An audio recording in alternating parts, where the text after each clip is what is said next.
Recibimos con una mala a los arquitectos que también gustan y aman la música, así como la arquitectura, ¿no? Están medio cabizbajos porque gustan de la obra de Melingo. Buenas tardes, bienvenidos. ¿Qué tal? Muy buenas. Nos enteramos acá, imagínate. Y qué gran homenaje el de Carlos Candia, ¿no? Me traje el virus conmigo hoy. Bueno, estás con una gola tremenda. Impresionante. Sí. No van a hablar de Melingo, aunque... tranquilamente. ¿Cuál es su Melingo Fab? Yo soy del Melingo de Abuelos. De Abuelos. Sí, de Abuelos. Totalmente. ¿Vos también? Fue el primero que conocí aparte. Sí, gran banda, Los Abuelos, una tremenda banda. Viste que hay un Melingo para cada edad. Falta un arquitecto. ¿Dónde está? Pero va a venir porque hizo la tarea. La tarea desde muy temprano. Y hoy están con un pedido, ¿no? Hoy están respondiendo a un pedido. No saben cómo los espere. Ay, Mato, la que nos metiste. Claro. ¿Han estudiado? No, porque se viene. Tuvimos que estudiar, pero costó hace un año que lo pediste, imagínate. Y la remamos. Son unos grosos. Yo tengo que regalar algo, un vino o algo, porque primero charlemos y después vamos como sale. Hace muy bien a la garganta eso. Va a salir bárbaro. Sí. Mato pidió masonería como tema y ustedes dijeron, uy, pero ¿cómo linkeamos la masonería con la arquitectura? Y les pasó lo que le pasa a muchos estudiantes, o lo que nos pasa a muchos en el periodo estudiante, que es: no estoy para presentarme ahora. Claro. Voy a la próxima mesa. Voy a la próxima mesa. Tardamos, pero bueno, vamos a intentarlo. En realidad la ligazón es absolutamente directa de la masonería con la arquitectura. Perdone el tono de voz, pero bueno, voy a hacer lo que pueda. No, estás perfecto. Le dije lo mismo. Para ¿Estás? la radio estás Perfecto. Sí. Parezco, ¿cómo se llama? Liberty, hola. ¿Cómo? Sí, totalmente. Hola. Parecés sapo. Y la arquitectura contó un cuento. Hoy... ¿Cuántas veces escuchaste esa frase? Los orígenes de la masonería. Escribiste y todo, Carlos. Escribí un textito. Mirá. Porque lo interesante de esto es que la masonería se origina justamente en la construcción de las catedrales góticas. Exacto.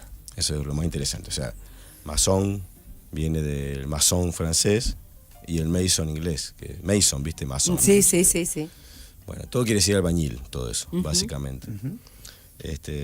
Bueno, y estos obreros especializados se reunían en como unos galponcitos que estaban al lado de las construcciones, digamos, de las catedrales. Y esos galponcitos se llamaban logias.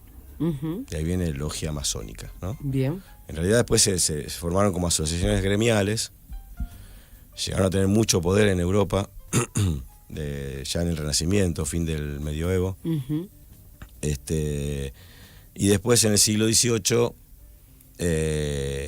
la masonería fue, digamos, infiltrada, o esa estructura fue infiltrada por la burguesía, que ya había tomado mucha relevancia en Europa, segunda mitad del siglo XVIII, y es cuando empieza a ser un factor de poder político mucho más claro. Básicamente por ahí viene la ligazón con la arquitectura, ¿no? O sea, bueno, podemos decir que en definitiva después viste como que se va tergiversando eso con el objetivo del nacimiento, que tenía que ver con eso, con la arquitectura, si se quiere. Después empieza a desdibujarse. Dispara por otro lado. Claro. Tiene unos momentos más formales, digamos, en los cuales se plasman un poco algunos símbolos masones en las construcciones, derivada de muchas veces de los mismos gremios que venían de la parte de las logias masonas. Pero bueno, digamos, no hay, como hablábamos recién con Carlos, no hay un estilo masón. Claro, en realidad la masonería va más por el lado de encontrarse a charlar de filosofía, de cuestiones que tienen que ver más con lo cotidiano, con lo social, podríamos decir, con las conductas. Tiene unas líneas rectoras, y eso un poco va llevando la charla de la masonería por el fondo. Y después sí tiene una impronta que nosotros conocemos por la ciudad de La Plata, por el damero de la ciudad de La Plata, más urbana, digamos. Hay algo de esto que se aplica, que tiene que ver con el orden. Digamos, los símbolos masones más conocidos son la escuadra, y el compás, digamos, o sea, sí, más o menos así. Tipo, Tal cual. Como eso es una B y otra superpuesta invertida, digamos. Exactamente. Entonces, bueno, tienen que ver un poco con la rectitud, tienen unos valores morales muy fuertes, digamos, esto de la escuadra, habla de los ángulos rectos. Entonces, cuando nos remitimos si ustedes tienen la imagen del plano de lo que es la ciudad de La Plata, es un cuadrado perfecto con las diagonales estas grandes que arman estos ejes alrededor de los que se arman los edificios más importantes. Entonces, bueno, hay algo de la apuesta urbana que tiene que ver con la masonería un poco desde ese lugar. Hay algo de lo que es el corpus desde el que se crea, se concibe la masonería, que después se traslada, por ejemplo, al diseño de una ciudad, o algunas cuestiones, como contaban, de Europa y cómo cultivaban, por ejemplo. O sea, esos dibujos después lo llevan a distintas cuestiones que tienen que ver con el quehacer diario y el diseño de ciudades, el diseño...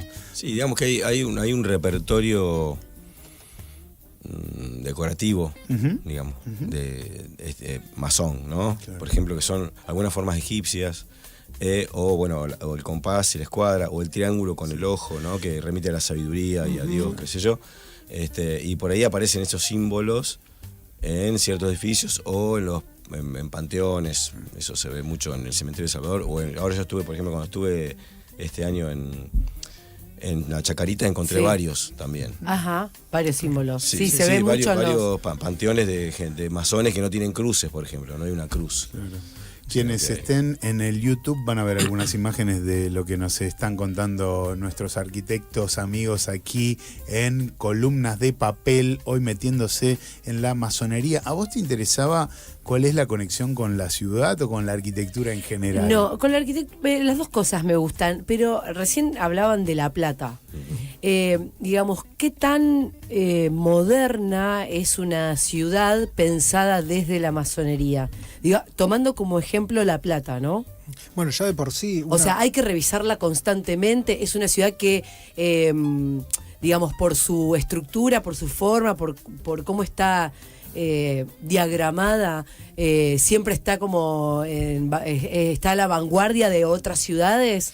Es una ciudad particular porque no nació como Rosario. Nosotros, la historia que tenemos de Rosario es que un cruce de caminos, tiene que ver con las rutas comerciales, tiene que ver con el río, con el ida y vuelta, y fue creciendo un poco por su cuenta, digamos. De alguna forma tiene un damero también, esto de la cuadrícula, de lo recto. A lo mejor uno podría hacer alguna asociación con la masonería, pero no está planificada. Lo que tiene La Plata de particular es que nació de una hoja en blanco, básicamente. Entonces hay un diseño previo a la constitución de la ciudad.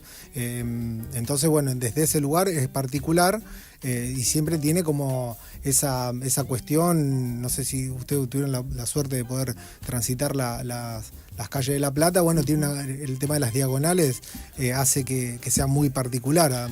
Nosotros creciendo en La Pampa. Me resulta muy difícil a mí siempre La Plata, recorrerla. Claro. Lo que para nosotros es una vuelta a la manzana es perderte, para mí en La Plata. Y ellos dicen, no, pero es más fácil si nosotros tenemos todo en números, claro. Como diciendo, no sos del pago y te perdés, pero quien no tiene junada ese damero, que no es el habitual para nosotros, a mí se me complica un poco. Claro, claro. Bueno, y después esta cuestión de lo higienista, digamos, o sea, todas estas cosas ligadas mucho a las conversaciones filosóficas que tienen las distintas logias masonas, digamos. O sea, hay algo de una cuestión medio iluminista, no sé si uso bien el término, pero sí, tiene algo de eso, digamos, desde el saber, tiene mucha importancia. Por eso también están las logias masonas muy ligadas a la ley de educación, a la 1420, porque Sarmiento era masón. Separar la iglesia del Estado, laico, de lo laico. La educación, o sea, hay algo muy fuerte en el tema de la educación, del saber de la sociedad, aprendiendo cosas, nutriéndose un poco desde ese lugar, desde lo laico, lo público, la sociedad siendo mejor, digamos, una fe en eso. Qué hermoso lo que nos están contando, porque desde lo simbólico de las herramientas, Sí. la arquitectura está recontra presente Claro, en claro. esos elementos propios de la Total. construcción. Nos hablaron de la rectitud de la moral con la escuadra. Nos hablaron del compás como los límites y la prudencia. El nivel, que se usa para, igualar, ¿no? El plomo que busca la verdad. Todos son usados por los masones para esta búsqueda del autoperfeccionamiento, y son todas herramientas de construcción Claro. que la albañilería, la arquitectura toma, incluso en el origen histórico de los masones.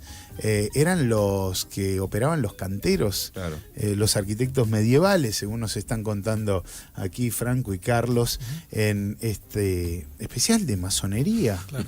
Bueno, a ver, perdón. No, iba a decir que sí, si bien no existía la figura del arquitecto como la que existe hoy, ¿no? En la Edad Media. Lo eran sin Claro, tener el título, ¿no? aparte era una obra colectiva, no había Claro. un autor, por ejemplo, ¿no? De estos grandes edificios, estas grandes catedrales, por ejemplo. Sino que era una obra, había alguna especie de plan general y después iba haciendo. Y bueno, Y vemos que queda, sí, y digamos. llegamos hasta donde llegamos, en largo y en alto. O sea, ok. que la gran diferencia, justamente el quiebre que hay con la arquitectura del Renacimiento, que es, bueno, el Renacimiento pensado en Italia, ¿no? En Florencia, en estas Sí. ciudades, en Génova, en Venecia, qué sé yo, que el edificio es concebido como un todo autónomo, con Ajá. una matriz geométrica estricta y unas proporciones precisas. Eso viene todo de del redescubrimiento de lo clásico, ¿no? De lo grecorromano, digamos, básicamente. Bueno, vamos a escuchar una canción y vamos a sumar a alguien más a esta Me clase gusta, sobre perfecto. masonería y Vino solo. arquitectura, ¿no? No, ¿sabes lo que vamos a poner? Ya que estamos en clima mundial, les voy a hacer escuchar algo que les traje de regalo a los arquitectos mientras va desenfundando en la clase. Les voy a pedir que se pongan sus auriculares, y esto a modo de separador. Así como estamos hablando de la conexión de la masonería con la arquitectura, en pleno mundial les quiero presentar un fragmento del mundial relatado desde una mirada arquitectónica. Y con eso lo vamos a recibir al señor Cabezudo. Si los arquitectos narraron el partido, atención.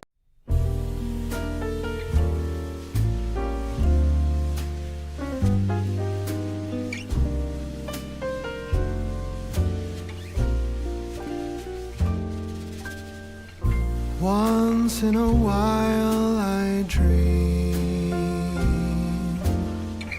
Once in a while I think of you. I reminisce on days gone by when you and I were new. Once in a while I dream, hoping that you'd return to me. Una locura, ¿eh? Son ustedes relatando un partido, ¿no? Y sí, hay, ¿Cuántos, hay algo de eso. cuántos conceptos, ¿no? Sí, que muchas no cosas. tenemos y que podemos desarrollar en breve? ¿Qué tal, Martín? ¿Cómo estás? ¿Qué tal, chicos? ¿Cómo están? Buenas tardes. Buenas. Muy bien, gracias. Me alegro que así sea. ¿Cómo ven muy bueno ese relato? Lo Bueno. escuché esta mañana, me lo compartiste, me parece que está muy bien. Era para ustedes. Está muy bien. ¿no? Masonería y arquitectura hoy en columnas de papel. Ya arrancamos. Eso mismo. Sí, Ya sí. arrancamos, estamos por la mitad. ¿Qué, Bueno. qué tenés Bueno, ganas de gracias. aportar? Perdón. ¿Qué tenés ganas de aportar en torno a este tema que veo que los ha ¿Qué te enganchado interesa? mucho? ¿Qué te interesa? Claro. Sí. No, yo estuve ojeando, porque ni siquiera hice tiempo de leerlo entero, pero me enteré de la existencia y después me adquirí una copia de un libro de un periodista que se llama Mariano Hamilton. ¿Sí? Mariano. Que escribió este libro en Los masones argentinos, El poder en las sombras, publicado en 2018. Nada, estuve leyendo un poco y la tesis de este chico, de Mariano Hamilton, es la terrible importancia que tuvo en el devenir del país de los masones. Total. Es como una fuerza en la sombra que, chico, es abrimos una puerta que no sé. Sí. Que es muy, No muy sobrepasa, grosa. no No tengas miedo. Soy neófito total en el- No tengas miedo. Yo- Porque en realidad volviendo a lo que empezó a comentar Carlos cuando... Póngame al día, chicos, llegué tarde a la clase. cuando El profesor llegó tarde a la clase. No, pero vos sabés que en realidad la masonería nace con los ideales de la Revolución Francesa. Claro. Libertad, fraternidad e igualdad. Y desde la arquitectura, digamos, es la base de la masonería, y todos sus símbolos, rescatar a través de los símbolos estos tres verticales, digamos, que tenía como eje la Revolución Francesa. Pero a medida que pasan los años, por lo menos es lo que he estudiado yo, ¿no? Sí. Se empiezan a tomar decisiones más bien ligadas a lo político, ¿no? Claro. Y a las guerras, si se quiere, a las independencias, claro. Sobre todo grandes próceres nuestros han sido masones. Claro. De hecho, Hamilton en ese libro habla de la logia masón, la logia Lautaro, etcétera, etcétera, en la que perteneció San Martín, y se asocia, digamos, la masonería a lo político, a lo estratégico, y básicamente para lo educativo. A lo educativo, exactamente. Uno de los temas de los masones. Y suena así medio como club de eruditos, o como club de la pelea. Cual, bueno, alguien no es, seguramente. Pero bueno, aparentemente todo lo contrario, porque uno de los valores de los tipos es justamente eso, la tolerancia y el libre pensamiento, ¿no? Entonces hay tipos que se juntan, como si se juntaran libertarios, kirchneristas, judíos, católicos y nazis, y entre todos algo tenemos que, escucharnos atentamente a cada uno, el pensamiento, cómo está cada uno formado, entenderlo, oponerse un poco, de empatizar, si se quiere, para usar un término contemporáneo, y bueno, encontrar el punto común, o bueno, por lo menos entenderse. Me parece un lindo lugar para el debate. No sé cómo será hoy. Yo estuve pispeando un poco las páginas web de las logias argentinas contemporáneas, incluso la logia que funciona en Rosario, y hay alguna foto que me hacen acordar un poco a un capítulo de Los Magios, de Los Simpsons. Totalmente. ¿No? Sí, o sea, el lugar donde hay una cierta... Entonces eso me llama un poco la atención. No quiero ser, no sé, despectivo, pero es Rarelli, digamos, una habitación en que hay unos tronos con un respaldar medio triangular, totalmente forrado con tul. Hay una cosa medio escenográfica, ¿no? Medio teatral, una puesta en escena de todo eso. Total. Yo debo decir algo. Mi bisabuelo, italiano, constructor, mi bisabuelo también, que vino a Argentina a trabajar a La Plata y después vino a Rosario, era masón. Pero yo no tengo mucho... no tengo obviamente no lo conocí, se murió mucho antes que yo nazca, pero bueno, los cuentos de la familia era ese, que era masón y que odiaba particularmente a la iglesia y a todo lo que se tenga que ver con la iglesia. Claro. Sí, son muy laicos. Pero es que bueno, que justamente ni siquiera era ese el problema de los masones, justamente a partir de este concepto de la tolerancia y de la igualdad y de la fraternidad, digamos, hasta existe la voluntad desde la agrupación misma de trascender esas dogmas y esas diferencias y esos posibles odios. Por eso. Pero justamente, bueno, no fue, en este caso fue la religión católica que no estuvo a la altura, pareciera, de esos ideales o de ese punto de vista. Y porque están en contra de los dogmas. Entonces, digamos, son abiertos a todas las religiones, pero dejando los dogmas de lado, digamos, buscando el punto de encontrarse. Por eso la masonería argentina celebró como un hecho histórico la aprobación de la reforma constitucional de Santa Fe, claro. Porque se consagra justamente y expresamente ahí el carácter laico del Estado provincial.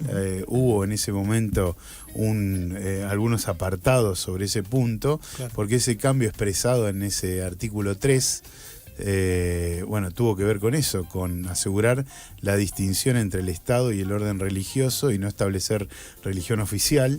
La relación entre el Estado, la Iglesia Católica, las iglesias y los cultos legalmente reconocidos se rige por los principios de autonomía, igualdad, no discriminación, cooperación y neutralidad, es lo que dice, claro, el texto a raíz de lo que fue la reforma constitucional de Santa Fe, la última. Bueno, y a mí lo que me llama la atención un poco es cómo hay una vigencia de la masonería, digamos, hay algo, esto de la llegada a los cargos importantes, de la toma en lugares de toma de decisión a nivel político, que está vigente claramente, digamos. Hay algo de eso que todavía está por debajo de la superficie. Pero llevándolo a la arquitectura, que es el cruce que nosotros estamos jugando acá, hubo un momento que yo digo, bueno, ¿cómo hacemos el paso de eso? ¿Dónde se verifica hoy la masonería como se verificaba en la Edad Media? Claro. ¿Dónde están los símbolos de esto? Porque a partir de un momento la arquitectura moderna empezó a despojarse un poco de símbolos. Entonces, bueno, ahí lo que yo un poco meditaba pensando en la charla de hoy era un poco eso, decir, bueno, hay algo no desde lo formal y de lo tangible, de lo que uno pueda fotografiar, sino desde lo conceptual a lo mejor. Claro. Digamos, algo de la rectitud, de la pulcritud, de algo referido. Que probablemente no hubiese existido una modernidad. Son grandes factores de la modernidad. Pasa que la masonería es un fenómeno moderno. Exactamente. Se entiende en la modernidad del siglo XVIII, causa, ¿no? y consecuencia tal vez, pero seguro que son causa de una modernidad, de unificar, de la modernidad un poco entendida como que somos todos iguales. La posmodernidad justamente es trascender eso, ¿no? Que hay diferencias, que hay minorías, que hay diferentes religiones, que hay diferentes cosas, que hay tradiciones locales y qué sé yo, y la modernidad es ese impulso es unificar justamente por unificar mundialmente. Hay algo universalista es también. universalista. Claro. Siempre, en relación a eso siempre pienso en el esperanto, ¿no? Ese experimento de hacer un idioma para todo el mundo, que me parece un delirio totalmente zarpado, pero que tiene sentido en ese contexto. En el contexto del siglo XIX, el positivismo en ese momento, ¿no? Y lo que me gustó, que habría que, por supuesto, profundizar muchísimo en el tema. Pero estuve viendo un programa de Felipe Piña. Sí. Uy, eso mandó en tarea. Lo vimos. Ese tarea. Y en una entrevista que hace Felipe Piña con uno de los presidentes, supongo que ya no debe ser más el presidente, porque es un programa de hace unos años, pero el loco lo que hablaba, esta mesa de debate o estas reuniones de divulgación y de discusión y que yo, lo llamaba, primero dice talleres, o sea, originalmente eran talleres, porque justamente las logias eran eso, y ahora se llama talleres de ideas, Sí. que es el lugar donde alguien trae un asunto, bueno, supongo que hay una orden del día, tendrán también su momento más de ritual, si se quiere. Sí, Pero esotérico. después hay un momento en que se supone que se deben sacar las capuchas o el coso, y deben charlar bien justamente a máscara quitada quién es cada uno y qué es lo que piensa cada uno, y debatir cuestiones que muchas veces entiendo yo que deben ser diametralmente opuestas. Claro. Y sin embargo se consideran hermanos en la logia. ¿Y qué hay con los detalles arquitectónicos en torno a lo que están dialogando? Ya lo hablaban al principio. Aparte, pienso esta cuestión como fundacional de tallar la piedra, tal vez como el inicio de una arquitectura predefinida como tal, ¿no? Estaban ya haciendo de las suyas mucho tiempo antes de que se defina la expertise, ¿no? Es un poco la búsqueda esa, digamos. O sea, está también en el plano de la educación, está esto, decir, bueno, la idea creo que primigenia de la masonería era, bueno, es un aprendiz con un trozo de piedra tratando de lograr, claro, de darle una forma lo más pulcra y recta posible, digamos, que eso enaltecía al ser humano. Esa era un poco la búsqueda primordial de la masonería. Después, bueno, obviamente eso se va aplicando a distintos edificios que en cada momento van tomando distintos lenguajes, digamos. Por eso no es que hay un estilo masón en el cual vos digas, bueno, esto realmente es masón. Es como que son elementos que están ahí muchas veces también camuflados como las mismas logias, digamos. No están a simple vista. Uno tiene que tener como un código, claro, para leer esas cosas. Claro. Si se quiere, y se puede trazar un paralelismo, si querés,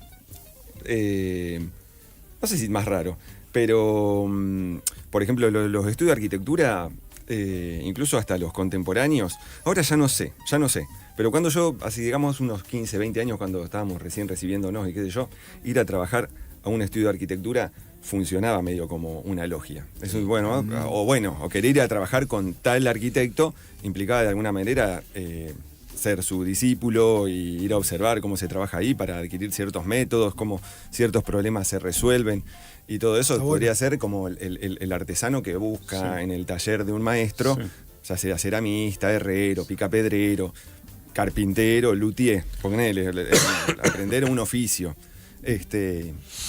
Podría ser. Bien. Pienso que podría trazarse ese paralelismo, si se quiere. Hay un recorrido que tiene que ver con mujeres masónicas, que tiene que ver con... ¿Son las amazonas? No es justamente el caso. No somos una logia, somos una comunidad. Hacía referencia a un recorrido guiado que se hace en el cementerio El Salvador, que vos lo citaste, para explorar y reconocer un poco lo que es la simbología masónica en el arte y en la escultura fúnebre, donde allí parte de estas cuestiones se pueden ver. Es una especie de invitación a viaje al pasado, pero también a descubrir un poco cuál es la relación de Rosario en relación a la masonería y bueno, los nombres que han hecho historia. Pero perdón, ¿y las mujeres ahí dónde entran? Porque es un tema que a mí me llamó la atención. O sea, todos los grandes maestros eran todos hombres. Claro, lo que pasa es que según la Constitución de la Masonería, que fue en 1718, tengo entendido esa fecha, en esa Constitución se escribe que, primero, que no se puede modificar. Y segundo, que supuestamente las mujeres no podían ingresar a la logia. Pero después de varios estudios, se llegó a la conclusión de que las mujeres se disfrazaban para participar de las ceremonias. Bien. ¿Y eso era algo implícito? ¿Era algo que se sabía, que no se sabía?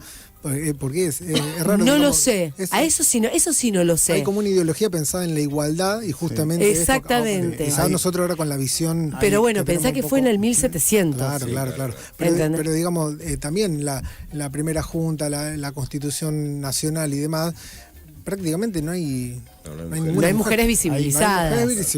Lo que pasa es que hay una nota muy interesante en el Diario del Ciudadano firmada por Priscila Calá, que les recomiendo porque pormenoriza muy bien sobre este tema que están hablando y habla justamente de eso, de que Rosario no fue la excepción y que esta visita al cementerio justamente invita a la comunidad a conocer cuál es la potencia de la influencia que tuvieron y que muchas veces desde las sombras la masonería ha tenido sobre la sociedad y la identidad de muchos rosarinos y rosarinas, y en este caso la visita apunta a la simbología en las estructuras fúnebres. En la visita dice que se recorren y se conocen esculturas, memorias que recuerdan las huellas que hablan de luchas por la libertad, la educación, la igualdad de hombres y mujeres que comulgaron en los principios, hicieron de la docencia un acto de transformación, que abrieron caminos y bueno, cuenta sobre algunas particularidades que en esa visita se puede conocer. Bueno, justamente por eso, digamos, en función de la época, los más visibles eran los varones, pero no significaba que las mujeres no estuviesen acompañando esos procesos o estando dentro de esos procesos. Claro. Lo que yo leí es que hace relativamente poco hay una logia de mujeres, ahora, no sé, 10 años para acá, digamos. O sea, ya me llamó la atención también, digamos, una logia de mujeres recién.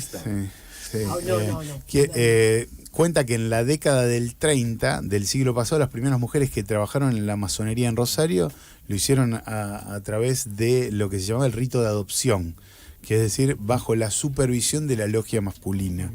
Y no fue hasta 2016 que cuenta la nota, la respetable logia Flora Tristán número 10, se originó siendo la primera logia femenina de la ciudad que perduró ininterrumpidamente. Claro. El motivo de su nombre se debe a una importante pensadora y activista que lleva como bandera la emancipación de la mujer. Al ser la logia femenina, su mera existencia es un acto de visibilización de las mujeres en un ámbito históricamente reservado a los varones. Esto lo contó Marina en esta nota que recontra recomiendo si les interesa el tema, de Priscila Calá para El Ciudadano. Espectacular, lo vamos a leer. Se la voy a pasar para... Bueno, y hay mensajes. Sí, Y- les leemos, les escuchamos. ¿Algún- 341388 algún masón, algún masón? 6677. Dicen que los felicitan. Ah, mira. Los felicitan por el programa sí. porque es muy educativo y tienen mucha admiración por los tres. Adri, así que un beso grande. Nos esforzamos mucho. Muchas gracias, muchas gracias. Un beso. Se nota que se han esforzado. Nos esforzamos mucho. Nos sacaste de nuestra zona de confort. Sacaste de nuestra zona de Esto confort. no Sí, se. escuchen, y ya hablaron de esto. En la masonería hay una figura que después está retomada en la saga de la película de Matrix, que es el gran arquitecto del universo. ¿Ya se habló de eso? No, tiralo, Uh, tiralo. Bueno, nada, es este personaje, digamos, así como se toman estas herramientas que son el compás, la plomada y la escuadra, que son símbolos de la masonería, porque son símbolos de la albañilería y de la construcción, y símbolos del gran geómetra. Entonces, digamos, bueno, un poco para eludir o para tratar de comunicarse entre ellos acerca de la posibilidad de un ser Dios, superior o de claro. un Dios y poder conversar entre diferentes credos sobre una misma mesa y ponernos de acuerdo. Entonces tienen ese personaje que es el gran arquitecto del universo. Me gusta, hasta en Matrix ahí, como la cuota El masónica. arquitecto es quien concebía el gran proyecto y los albañiles ejecutaban. A lo mejor el arquitecto dejaba listo su proyecto para una catedral de la época de la Edad Media, y obviamente que por ahí esa catedral tardaba décadas o incluso hasta siglos en terminarse. Pero bueno, habían quedado ahí los planos y el plan del gran arquitecto del universo para la posteridad. Para que nosotros, los humanos, que somos los obreros, llevemos adelante. Es una cosa así. Y algo un plan. así, por supuesto. Pero bueno, eso superior. para evitar un poco hablar de la idea de un dios y etcétera. Y sí, es el ser humano, es un constructor, y eso. Los albañiles ejecutan, eso. Los humanos. Nosotros somos La mano de obra. simples obreros. Exactamente. Laboratorio. Les agradecemos mucho que hayan venido, que nos hayan tirado desde Matrix hasta estas Foterlis y el muchas entusiasmo intacto de siempre. Les agradecemos No, gracias a ustedes. mucho Como y siempre. vamos a seguir estudiando, ¿no? Sí. En conjunto, nos dejan temas, les sugerimos más. Mato, ¿tenés algo más que quieras Tirame algo comentar en tranquilito, esta tarde? Mato. Claro, Por un favor. temita más light. Algo tranquilo. Y a mí me gustó, pero sí me quedo con esto que decían Franco y Carlos, que tiene que, como dentro de lo que es la masonería, hay una mirada más conceptual, si se quiere, que en el plano arquitectónico. Total. ¿No? O sea, es como, bueno, una mirada del mundo y cómo tienen que estar las columnas y cómo tienen que estar esas escaleras de inicio, cómo es ese piso, por ejemplo, recién estaba leyendo que los pisos, muchos pisos masones, ¿vieron son los blancos y los negros? Damero. ¿No? ¿Cómo se llaman? Damero, Ah. como en forma de. Sí, es una especie de Claro, forma, un como damero de- como de ajedrez. Exacto. Entonces, bueno, que eso, todo el tiempo hay como un concepto atrás de la igualdad, ¿no? Total. De la oscuridad y de la luz, ¿no? Hablando en términos no religiosos, sino simbólicos, como un yin y yang, tal cual. Bien.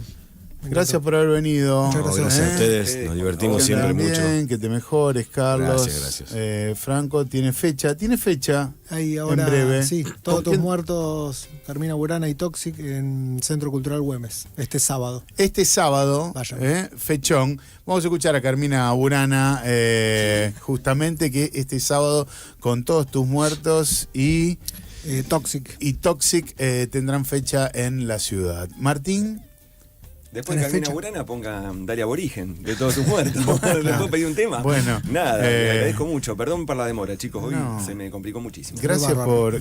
por traernos estos temas tan ricos para estas columnas de papel, arquitectura en Radio Universidad. Besos.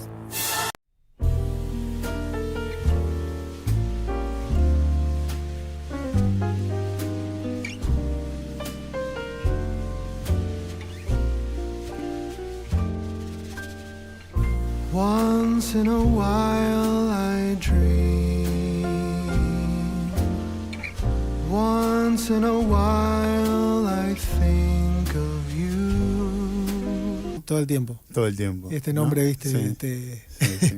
Bueno, estábamos recién haciendo el chiste ese, Sí, de que, digamos, bueno, la obra es de la Edad Media. Entonces, bueno, tiene que ver con Hoy de tiene, alguna forma. hoy tiene mucho sentido, ¿no? Coetánea con los tiene masones. mucho sentido. ¿Abrió Carmina Burana alguna vez con Carmina Burana? Porque es como, no. tiene una fuerza muy hermosa No, para muy- conciertos. Es muy ¿no? arriba. Después, ¿Eh? ¿cómo salía? Me los al imagino, escenario claro. Bueno, después de y bueno, pero viste que, qué sé unos yo. goliardos Pero hay bandas que salen, qué sé yo, eligen Bittersweet Symphony para salir. No, ¿viste? es Vos buena, decís, es muy buena, Es muy muy buena, hermosa, es es muy épica, ¿no? Sí, sí, sí. Así que me imagino como un gran arranque ahí. Sí. ¿eh? Lo voy a plantear. Piénsenlo, Dale. preguntale si lo pueden hacer, que me encanta. A la logia de los Carmina Burana.